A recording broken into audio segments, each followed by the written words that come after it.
Live.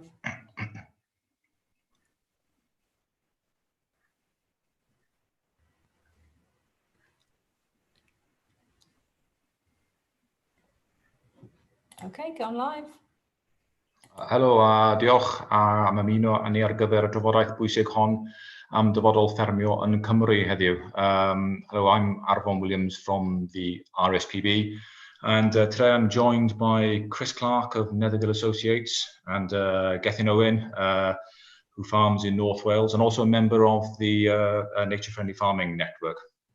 And the aim of today's session is to basically kind of to recognizing that farmers are kind of facing kind of very troubling, very challenging times. So I think the aim of the session is to look at what steps, if any, farmers can take now possibly to make their businesses more resilient to some of the changes that are coming as a result of Brexit, changes to policy, potentially changes to kind of trade arrangements and trading deals, and also to COVID-19. And also, to looking at what steps farmers can take that are good for business, but also steps that are also good for kind of nature and the environment as well. So that what we're looking at is kind of business decisions that benefit not just farming, but nature and the environment. So in the moment, I'll hand you over to Chris Clark, who's been working on a new approach, a new way of looking at farming, and rather than farmers potentially trying to produce more in order to try and kind of navigate their way out to kind of challenging times, that there may be another way of approaching this. So instead of more, it may be that potentially looking at less livestock, a less is more approach to farming. And whilst that sounds counterintuitive, fortunately we've got Gethin Owen with us today as well. And Gethin, who has kind of adopted much of what Chris has been saying and putting it into practice. So we'll hear kind of firsthand from Gethin, a farmer, a practitioner of this, to get his kind of experience of this approach. So that's enough from me. So what I would like to do now is to hand over to Chris, who will talk to us about less is more. Chris, over to you. Thanks very much, Arfon.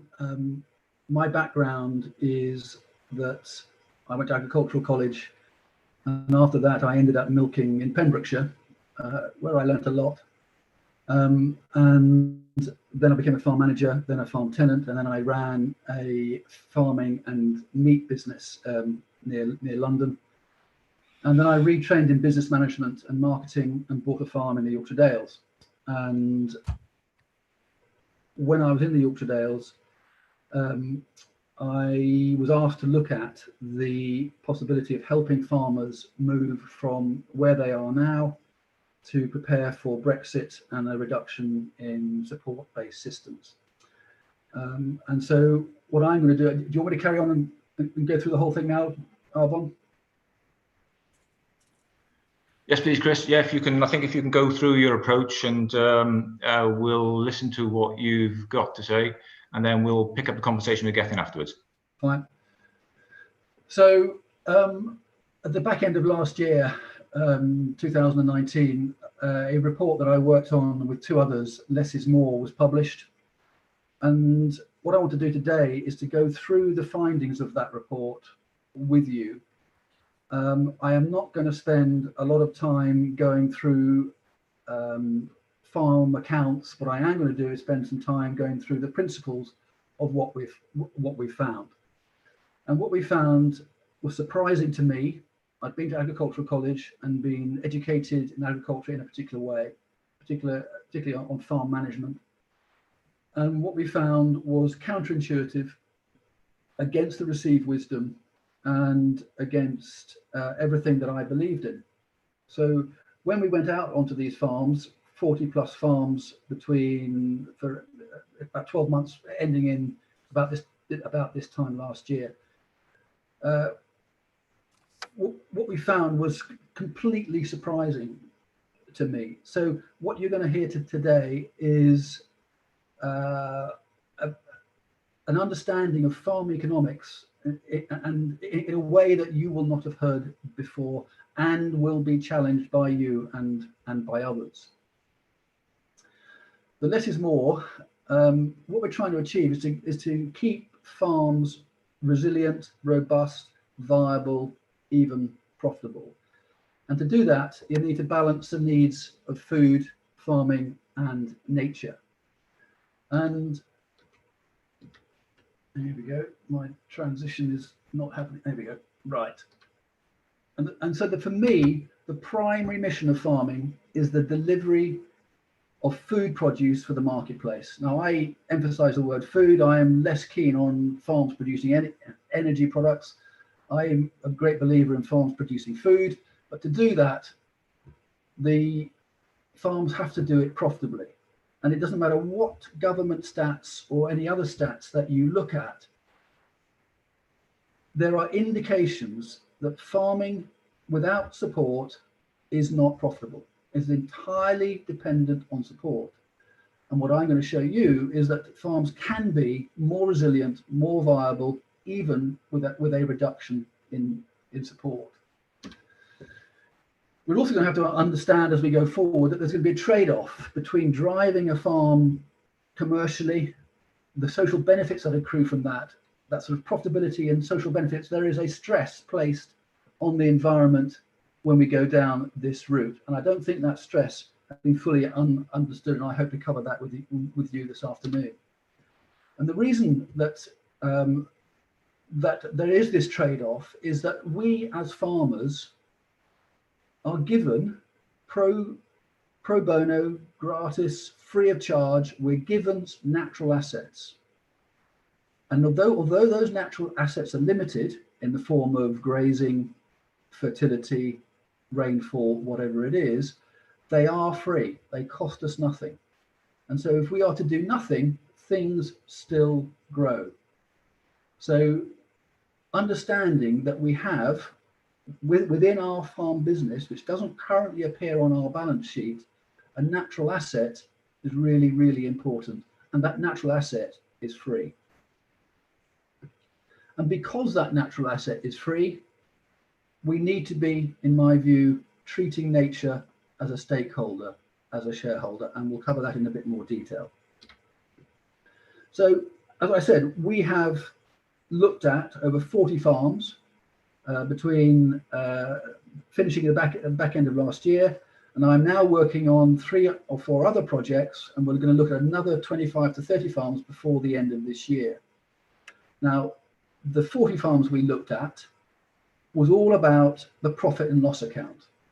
The farms we're looking at now is about the P&L account and the balance sheet, where natural capital fits in the balance sheet. So what have we found out? Well, we found out from these 40 farms and the ones that we're working with now that the economic performance of hill farms is not driven by your output volumes, by the sales of livestock or the sales of crops. The economic commercial performance of farms is not driven by your output volumes or your sales of stock, nor is it driven by farm size. So everything that I was taught at agricultural college, I've had to relearn. So if it isn't driven by that, what is profitability driven by? And we need to look at this before support and other sources of income. And profitability is driven by the simple function of the availability of natural grass on livestock farms and the availability of natural fertility on lowland farms. And what we've done by not understanding that is that when the natural grass runs out, we have, as farmers, driven production through adding costs. Extra costs are incurred, and they're incurred to compensate for the disadvantages that we have. And in hill farms, that disadvantage is going to be elevation. In North of England's case, it'll be latitude, and it'll be precipitation. And we add cost to try and compensate for those things. And when we do that, it invariably reverses the profitability. Driving production does not work. We've also learned and found out that if we treat nature as a shareholder, through its bounty, it makes farm businesses more commercially profitable. So treating nature as a shareholder, really, really important. How can I say to you that the driving of production in a business is wrong, when what we are taught is that, and what every other industry goes through that? So the standard economic theory of the firm is what we have been working to, and is what is taught at ag colleges, but not probably in the way that we're going to discuss now. But it's based on this. Let me just get. So it's based on this. So we've got the vertical axis with revenue and costs, the horizontal axis on output and volumes, and then we have revenue. That's the revenue line. As your output volumes go up, so does your revenue. So your revenue increases. You've got fixed costs. Now, unless there's a significant step function, they will remain very similar no matter what output volumes you have. You then have your variable costs. Where those variable costs cross the revenue line, you get a break-even point, and beyond that, everything is profitable. Okay, and that is what I was expecting 18 months to 2 years ago to find on the farms that we went on to. So in summary, variable costs have a linear relationship with volumes and output, and because of that, the implication is that there are economies of scale. So at some volume, a profit will be made. And I keep on repeating it. That is what I expected to see. That is what we're told. And that is what people come back to me and say, surely we should be trying to drive production. I'm now going to show you why this isn't the case.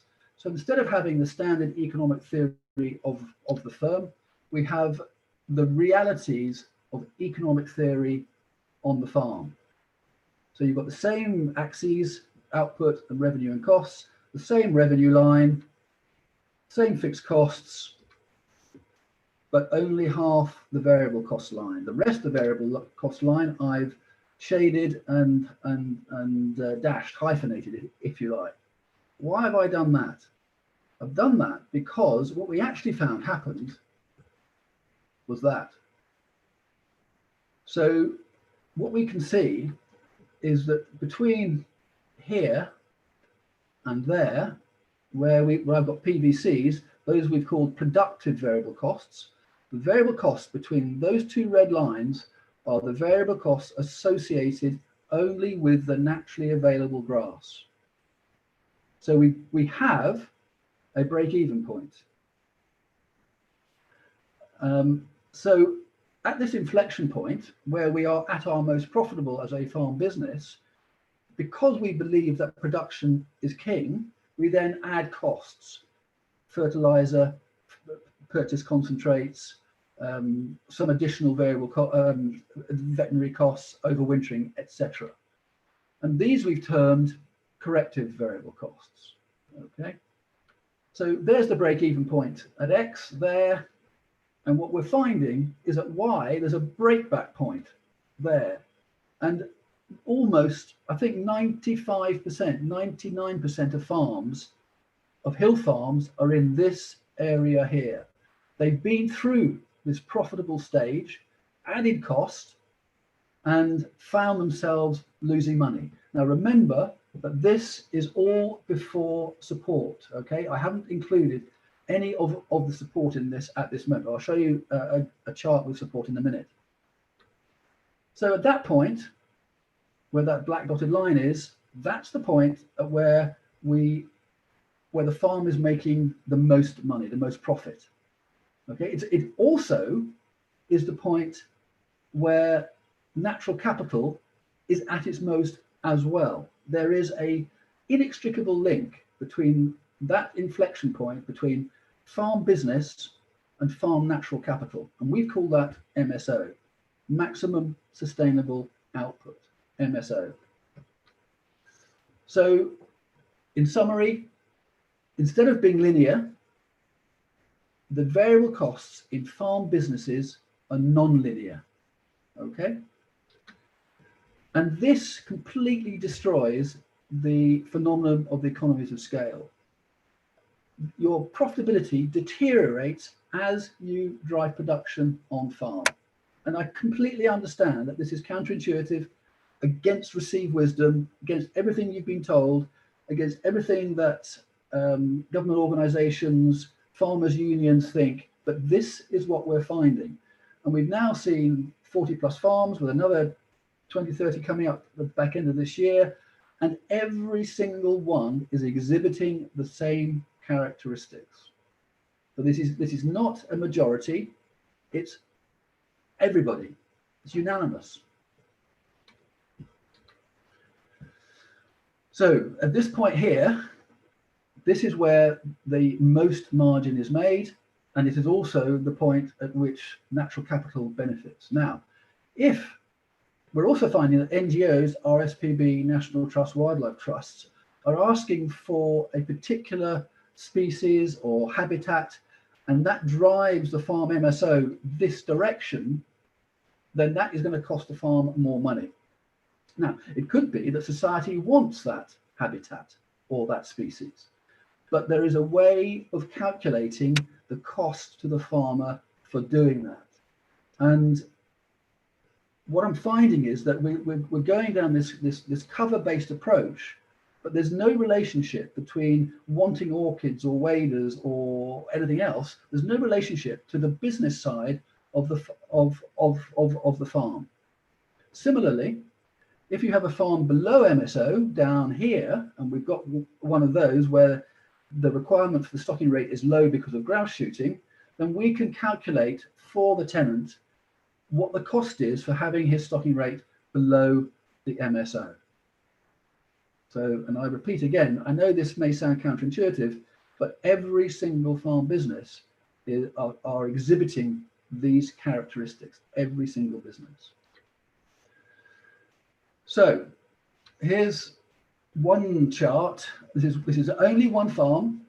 It's in the north of England. I could have put an average up, but I wanted to show an individual farm rather than an average of several tens. This is one farm. So this line here is the revenue line without support. This line here is the revenue line with support. Here are your variable costs coming in here. Here's the inflection point at that point there. And this is your total variable costs, including your fertilizer, feed, etc., etc. So on this farm, their margin is at this point here, that gap. And if they took their farm business from, what is it, 170 odd thousand pounds of turnover to 115,000 pounds of turnover, they would be better off. They would be better off in the amount of margin they make, and they'd be better off in the amount of risk they take because they're not having to spend money on fertilizer, feed, additional vet and med overwintering. And you can also see, if I can get rid of this red stuff again, you can also see that at this point here, which is your revenue plus support, if BPS goes down at any time, then you can see that if it goes down to here, for example, then the margin is only going to be in that point there. If it goes down to here, then you're making a loss. So planning your farm, understanding that there might be a reduction in support, going forward to be resilient, robust, and viable is absolutely critical. And understanding where your farm is, and if you can, calculate your MSO. So we did 40 farms, but I've taken out a tranche of 28 from the Nidderdale farm study. And we're just going to look at three issues. Is there a relationship between farm revenues and farm size? There is no relationship between the amount of money a farm generates and its size. We have plenty of farms who are smaller than most, generating more revenue. So the size and farm revenues, no relationship. Is there a relationship between the amount of revenue you generate on a farm and the profitability of that farm? We found no relationship. And the more farms we do, the more statistically significant the information that we're gathering, this data that we're gathering is. The more revenue does not necessarily drive profitability. So it can do sometimes if we're working towards MSO, but in general, most farms that are beyond MSO, trying to drive revenue does not drive profitability. What about the farm size and the maximum sustainable output? Again, there is no relationship between the farm size and the level of maximum sustainable output. The grass on the hill farms is not simply a matter of acreage. There are other things: elevation, precipitation, latitude. So this poses a real conundrum. What is it that is driving profitability? And again, in our experience, over the last 40-something farms and the analysis we've done so far going forward, in our experience, the issue is the ability of the farmer to drive production from the naturally available grass or the naturally available fertility. It may sound counterintuitive, I repeat yet again, but that's what we're finding every single farm. So what we've got here is effectively a look at the P&L side of a farm business. We're also, as farm businesses, being asked to look at public payments for public benefit, the natural capital side of things. And what we found since the beginning of this year, really, since the publication of the report, is that natural capital should be accounted for, formally accounted for, on the balance sheet of farm accounts. Nature should be treated as a stakeholder. If you were a stakeholder, a shareholder in my business, you invested in what I do, then you would expect me to pay you a dividend. And because I'm paying you a dividend, it makes you as a shareholder a liability. But it's still accounted for within the farm accounts. The nature, through its bounty, delivers cost-saving benefits, but it demands no financial return. If you are an investor in my business, you expect a dividend. Nature, which is giving us as farmers free issue fertility, free issue grass, and is therefore a shareholder in my business, doesn't demand a dividend.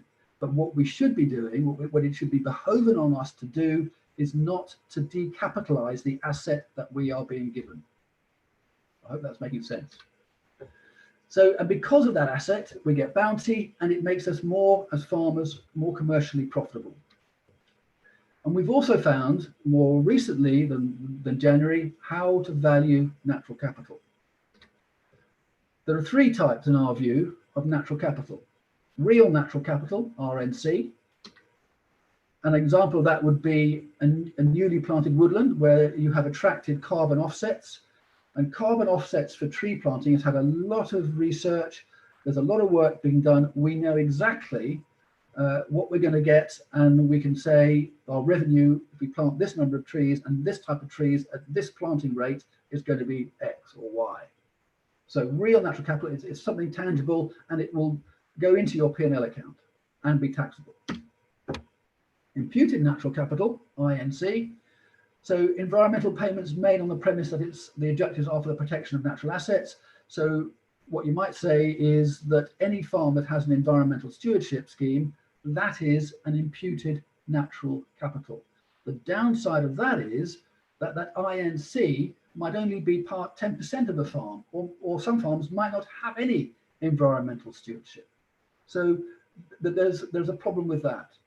And the most exciting one, though, is NNC, notional natural capital.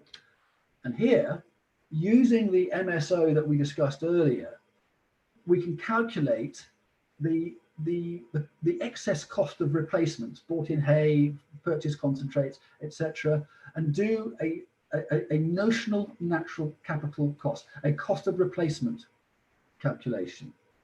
And by that, we can then calculate notional natural capital.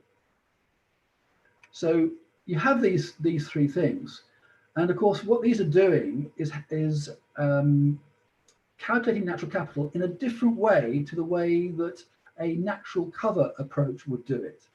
Now, as I understand it, there is no standard natural capital calculation, valuation, no natural capital valuation, a calculation of that. There's no standard methodology to actually make that calculation. So I'm not quite sure yet how governments are going to calculate what natural capital there is, A, and B, what the value of that is. So what we've done is looked at the RNC, INC, and NNC and said even that, to a certain extent, is a bit complicated. So is there a simpler way of doing it? And we've come up with ESI, the Environmental Stress Index. To be entirely accurate, it should be the Economic and Environmental Stress Index, because as I've already explained, the MSO is the point at which both environment and economics come together at the benefit to both. So as a farmland is pressed more for output, so the notional natural capital increases up to the MSO. So if you're on the left-hand side of that perpendicular line, that MSO line, your notional natural capital will increase. And that is calculable in the same way that MSO is. And if you go to the right-hand side, which is where most farmers are, most farm businesses are, you are beyond your MSO, you're driving production by adding the costs of feed, fertilizer, vet and med, etc., then you are decreasing your notional natural capital, and in some cases, it can go negative. So there's a really simple way of calculating the relationship between a farm business, its viability, and natural capital. So if you don't get to MSO, or if you go beyond MSO, that puts stress on the natural resources, okay? And what we've called that is decapitalization of the natural asset. We're using a business term for an environmental theory, if you like. So the Environmental Stress Index, ESI, is designed to replace and simplify the capital considerations. We've defined it as the size of the farm times 1,000 divided by QIS. Now, QIS is the quasi income stream, the income stream that is derived from notional natural capital and through imputed natural capital, and to a certain extent through real natural capital. And that then reflects the benefit that that farm business can achieve from natural capital. At some point, we don't have enough detail yet, enough information to show patterns and trends on this yet. But it looks as though an ESI scale will be similar to a Richter type scale. So the Richter scale measures the strength or otherwise of an earthquake, and it is a log-based scale. And the ESI will help us do that and provide information for individuals and governments and NGOs as to where a farm is, where a landscape is, or where a region, a farming region is. That can be extrapolated across landscape and region as well. So what are the key conclusions? All farms, every single farm we've been on, and this is reflected in the in government data, whether it's Welsh or English, all farms are struggling to be profitable without support. I understand that both, and this I may not have got this completely right, but I understand both Welsh and English governments have made an assessment of how many farms are going to survive the next 10 or 15 years. We should be trying to make sure that every farm survives or is given the opportunity to survive by giving them the right information. We didn't look at fixed costs particularly, but no farm is profitable when fixed costs exceed 40% of revenues. So where I farmed in the Dales, we're farming at 2 1,500 to 2,000 feet. Between us and the village of Starbottom is about 8 miles, 12 farms. On 10 of those farms, there's a big round baler. And that big round, each round baler has a capacity to do what, 10,000 bales, call it 10,000. So there's 100,000 bale capacity, and actually all that's needed is 4,500. So you have assets sitting there, fixed costs sitting there, doing nothing.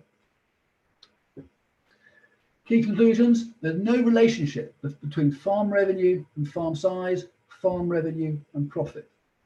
Everything indicates that driving production is not beneficial to a farm business. In the absence of any relationships, we've got other influences taking place: elevation, land condition, precipitation, the management of the farm, really, really critical. How that farm manages its naturally available grass and fertility, critical. The maximum sustainable output bears no relationship to the acreages. So we've got people with better MSOs on smaller hectares or acreage. But MSO does have a deeper significance. It is the point at which the commercial benefits derived from the ownership of that land and the natural resources are maximized. There is a point at which the land, the nature and the business come together symbiotically. And in my view, this could be a really interesting mechanism to measure the natural capital assets of a business. So the way forward for farms: move to MSO levels, accept that driving production doesn't work, move to MSO levels, tackle your fixed costs really aggressively, understand what nature's about, treat and account for nature as a shareholder, and as a shareholder, not to decapitalize the asset that we've been given. And then plot your profits, the farm profits, against an environmental stress indicator. Finally, last slide, 2 points. And it is all repeating what I've said already, really. The economic and commercial prospects for farms is driven by the availability of natural grass and the ability of the farmer to use that resource effectively. And lastly, we need to plot those profits against the environmental stress index and understand the trade-off between the business and nature, and that can be quantified. And we believe that plotting that could be the basis for national farm policy and the basis for farm payment schemes. Thank you very much. Diolch, Chris. Thank you very much. As ever, it's kind of fascinating stuff, and it's clear that your work is evolving. Every time I hear it myself, I kind of see more coming out of this, and I also see the potential of what you're doing kind of developing as well. Huge amount of information in there. I think, as ever, this sort of stuff, it's really helpful to get kind of hands-on, practical experience and kind of demonstrations of what you're talking about. Unfortunately, we're joined by Gethin today, who can I think talk about kind of experiences on his home farm in relation to what you're talking about, Chris. So I'd like to hand over to Gethin at this point. Iawn, diolch Arfon. Diolch, mae'n bleser cael bod yma'n siarad efo chi heddiw i rannu yng nghefndir i ac rannu efo chi be dwi'n drio wneud yma ar adre. Thank you, Arfon. It's a pleasure to be talk to you today and going to share my background and share what I'm aiming to achieve at home on the farm. So I'll just share my screen with you. Just bear with me a second.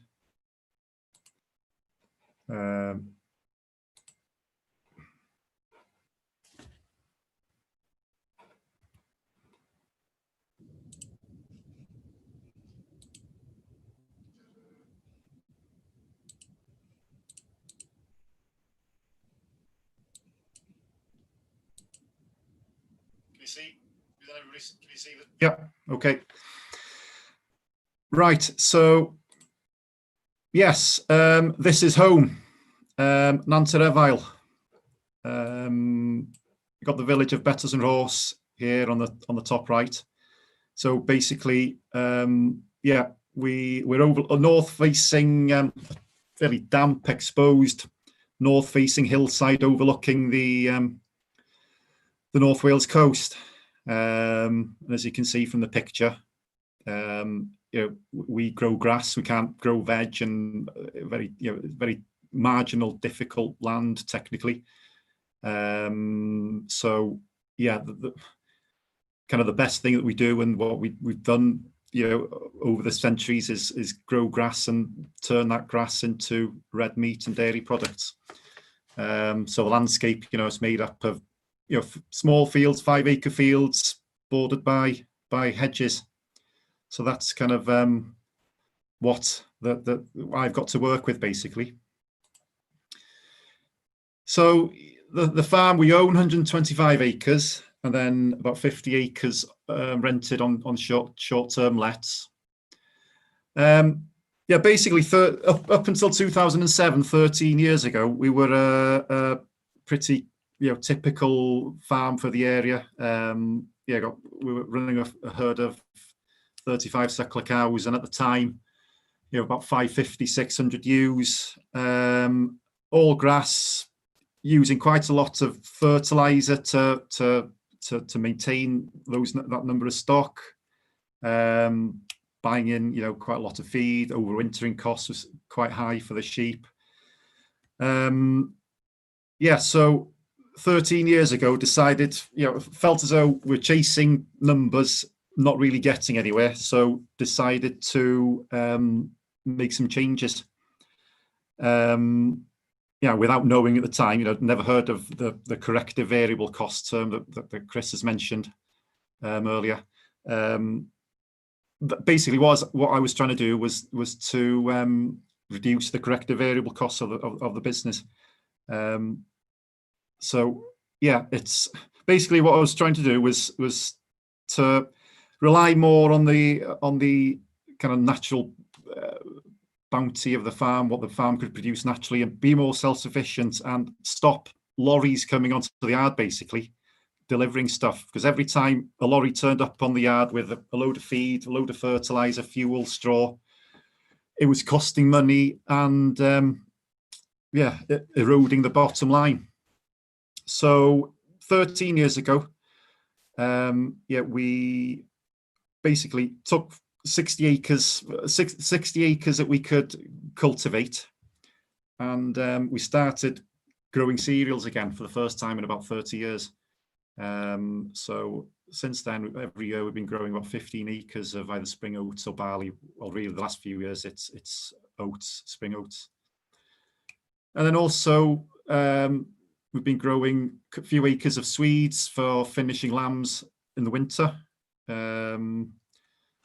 Yeah, and then the lambs, they're sold on a Tesco COP contract for the last 4 years. Yeah, so basically the driving force of production on the farm is clover, I'd say.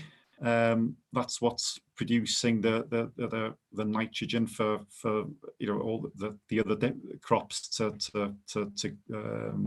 grow. And then yeah, we've been on the Tir Gofal scheme and subsequently the Glasgow Advanced since then. So yeah, basically the changes were made at the time where we had the opportunity of joining the Tir Gofal scheme. So yeah, I'd say the changes we made, 3 changes were to reduce the corrective variable costs of the farm, and also, you know, an eye on improving the value of the farm to nature, because, you know, intensive ryegrass, it's pretty useless for nature. And you know, I've always been interested in nature and you know, having attracting, you know, rare and unusual birds onto the farm. So that was a driving force as well. And then yeah, with the opportunity of getting on the environmental scheme, yeah, kind of maximising the income that we could get in a way from the natural capital that we were providing. Yeah, so as I said, yeah, the one eye on helping nature. Yeah, I find lots of satisfaction in creating a better space for nature, and I'm a strong believer in the fact that if you look by looking after nature, looking after soil, looking after nature, you're leaving the farm in a better condition for the children. You're improving the sustainability, various measures of sustainability.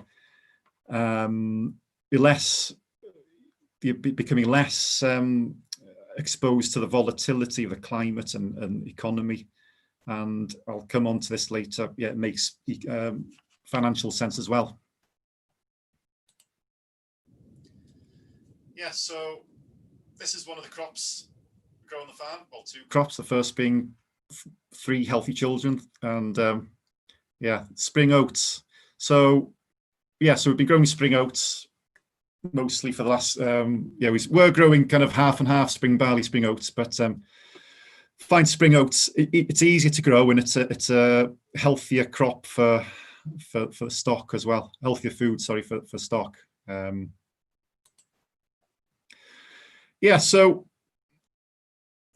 Spring cereals with leaving the stubble over winter.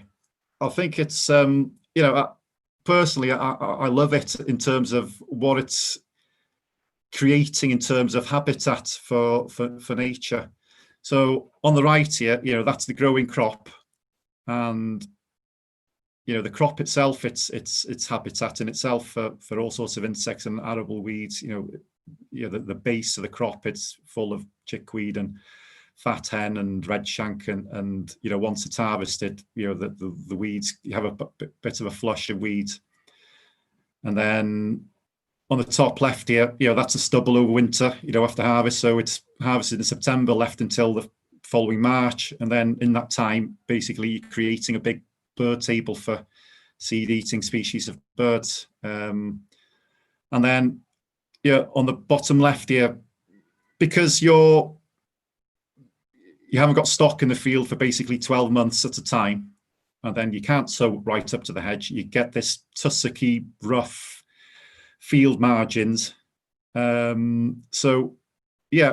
Between the whole cycle, you're creating a lot of different types of very valuable habitat. And I've become, I do this even if it didn't there wasn't any money in it. I think I'd still grow spring cereals and leave overwintered stubbles, just for the sheer kind of value for nature. I'd say the 15 acres that we grow every year, it supports more variety of wildlife than the rest of the farm combined. So going to the economics of the job. So if we look at the income or the savings against the costs of growing spring cereals as opposed to normal ryegrass, having the field in ryegrass. So you're getting about 2 tons an acre and about 1.5 tons of straw, which comes to about £420 of actual output. And then on the cost side, you've got, you could argue over this figure. You're losing forage acres. So if you wanted to maintain the same number of stock and rent in the same forage acreage in this part of the world, you're looking about £150 an acre. Then you got seed, the ploughing, the cultivating, the combining, and the baling the straw, and then processing the grain. So it comes to about £311. So as opposed to having ryegrass, I think that we're around just over £100 an acre better off by having acres that would normally graze beef and sheep in cereals. With the environmental payments, at the moment, the glass tube payment for spring cereals with overwinter stubbles, makes a big difference. In my opinion, in our system, lowland beef and sheep, where you can grow cereals, I think it's a bit of a no-brainer, especially when it comes to the variety that you're in terms of habitat that you're creating for wildlife, as well. So yeah, so the 60 acres that we took out to create this kind of arable type rotation. So we have a year or two of growing the oats, and then the other 3 or 4 years we grow red clover. Yeah, I'm a big fan of red clover. Yeah, it's got so many benefits. You as opposed, compared to having what you'd alternatively have is a kind of a short-term ryegrass lay. First of all, the clover itself, it's as you can see the picture, the bright red flowers, the kind of flower from June through to October. It's a great source of pollen and nectar for all sorts of insects. Then with the deep, the plant's got a very deep tap root, well developed root structure, so it's good for soil structure. Seems to do, because it's drought resistant, seems to do better in dry years than wet. So that takes the dry spells we've had, well, especially 2 years ago. It was a bit of a lifesaver, really. Then the performance you get from the stock, that it's very high protein, and that protein is of very high quality. So the economics of growing red clover to as opposed to short-term ryegrass lay, you get getting a similar yield of forage using no nitrogen fertilizer. If I was growing a 3-year ryegrass lay, I'd be probably using 30 or 40 pounds an acre of worth of nitrogen every year to maintain that productivity. And if I had a dry spell and we're on thin soils, I'd be getting nothing, basically. So I'm saving money on nitrogen fertilizer, and the lambs that I'm grazing on the aftermaths in September and October, finishing lambs, their live weight gain, it's been shown in trials that you're getting roughly 25% better live weight gain than on ryegrass lays.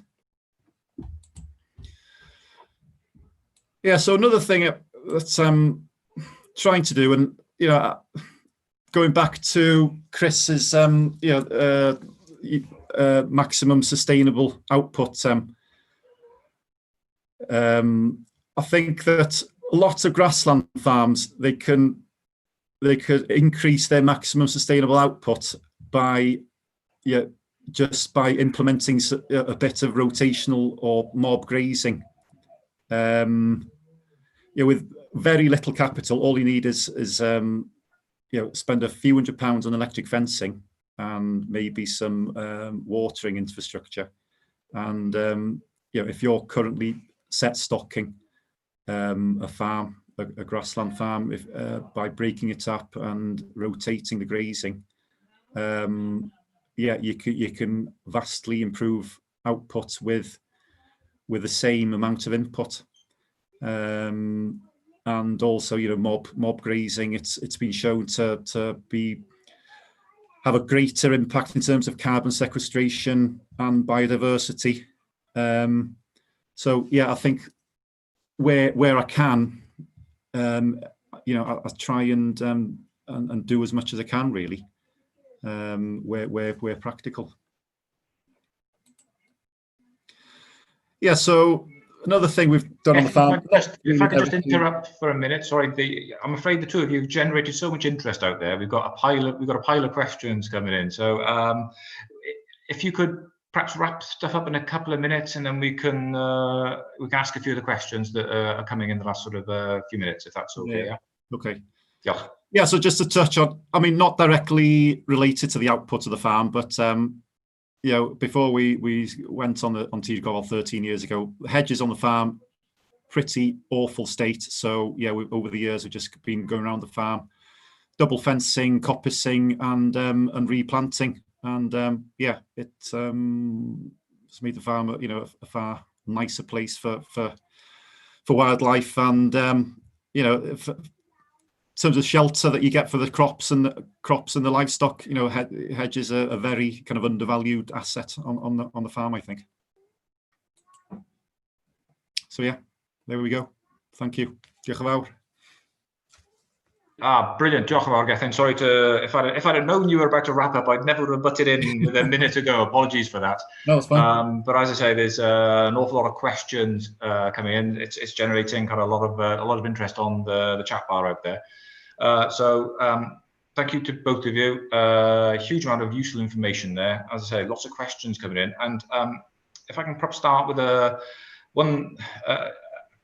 very basic question, I think, to Chris. We're talking about upland farming here. As questions come in saying that, really interesting findings, but are your findings exclusive to upland farms? No, the answer, it is not. This is about your natural asset, whether it's grass or fertility. It doesn't matter whether you're a lowland Dorset farm, mixed farm, or a farm in the southeast, which is arable or mixed. The only thing that is different is that the disadvantages that farms are trying to compensate for is different. So in the hills, it's latitude, possibly precipitation, elevation, soil type. On the lowland farms, it's going to be more geological. I've done no work with grade 1 or grade 2 exclusive farms. I have and am doing work with grade 3 and grade 2 land on a couple of farms, and we're finding exactly the same characteristics, exactly the same. Thank you, Chris. I've got a question for Gethin here, and it's I've been on your farm. It's an absolute pleasure to be on your farm. It's a real mix of kind of nature and farming. It's it's a real kind of bringing together of both. Just the question about how do you feel your approach is viewed by the kind of wider farming community?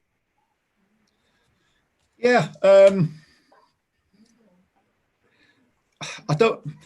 Yeah, you'd think that from what I've just told you now, you'd think that why doesn't everybody grow a few acres of spring cereals and more clover? I think there's quite a few reasons. I think it's partly what people have been taught in agricultural college. That's a big factor.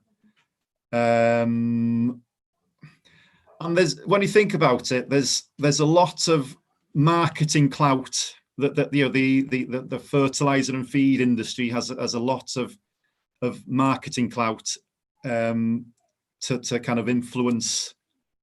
Well, at the end of the day, the sales of the products that it's trying to sell. Yeah, so there's that. And also, I think growing cereals in this part of the world, it is a bit risky, that we haven't got a great climate for growing cereals. We've had probably in 13 years, 2 years that were basically write-offs because of the weather. So there's that nervousness. But on the other hand, we've had more droughts that affects grass growth than wet years that affect the ability to harvest cereals. I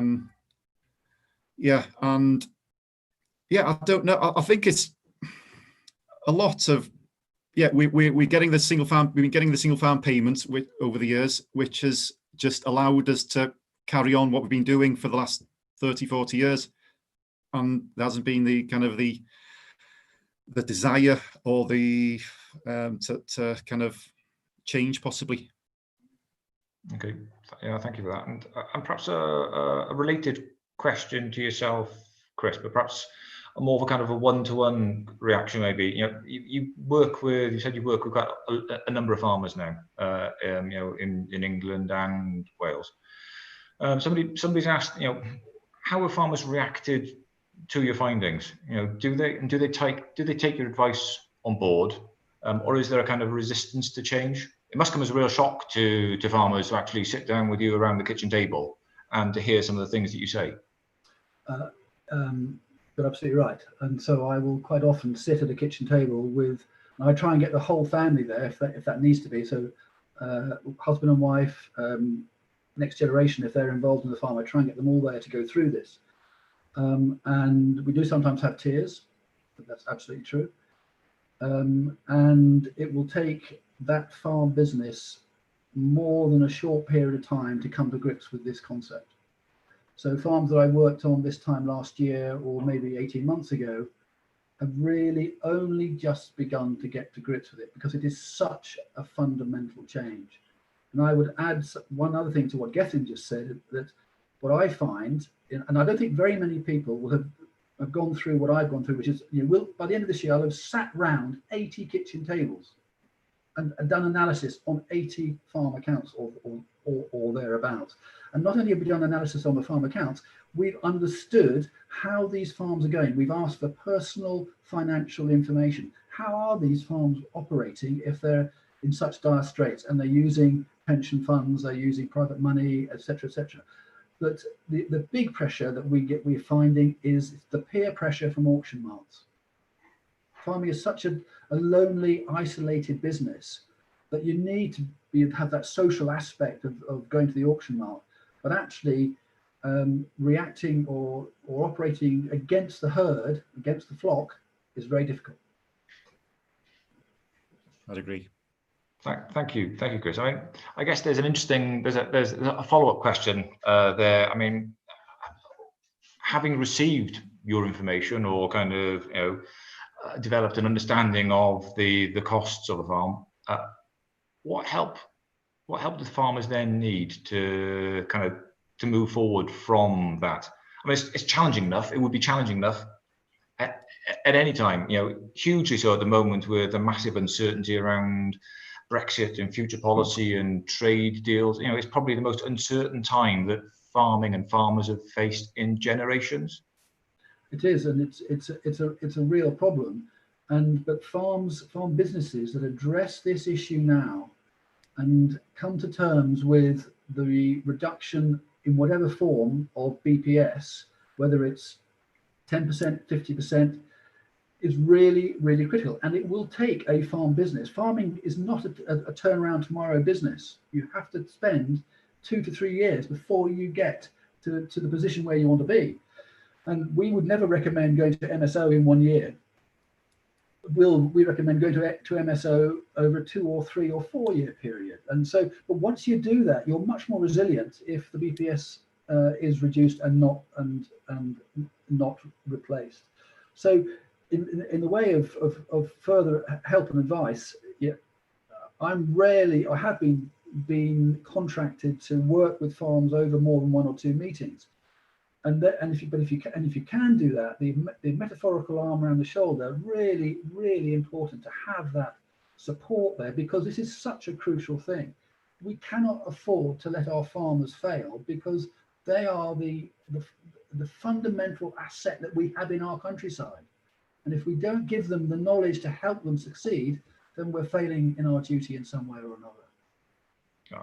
Absolutely agree with that. You raised an interesting point there. You made an interesting point there about the transition to MSO, and there's an awful lot of talk about transition with kind of new agri policy at the moment. In transitioning to kind of new post EU policies.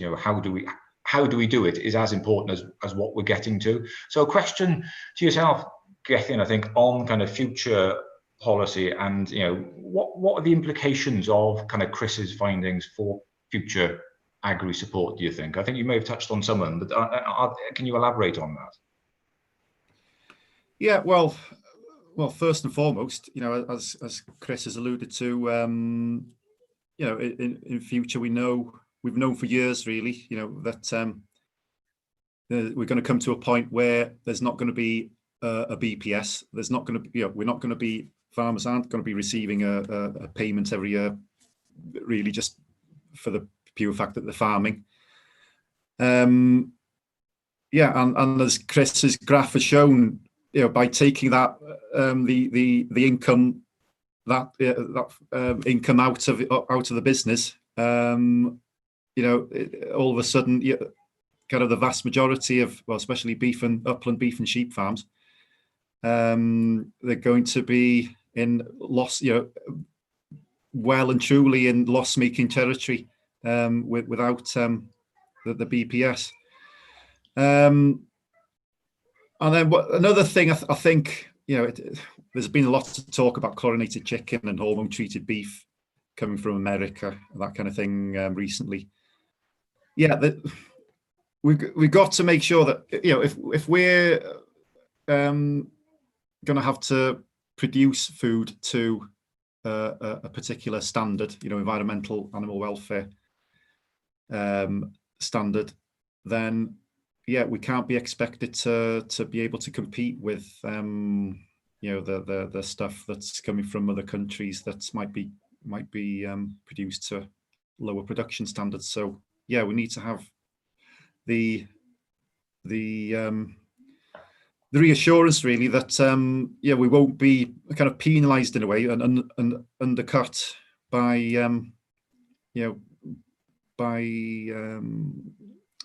lower kind of priced food.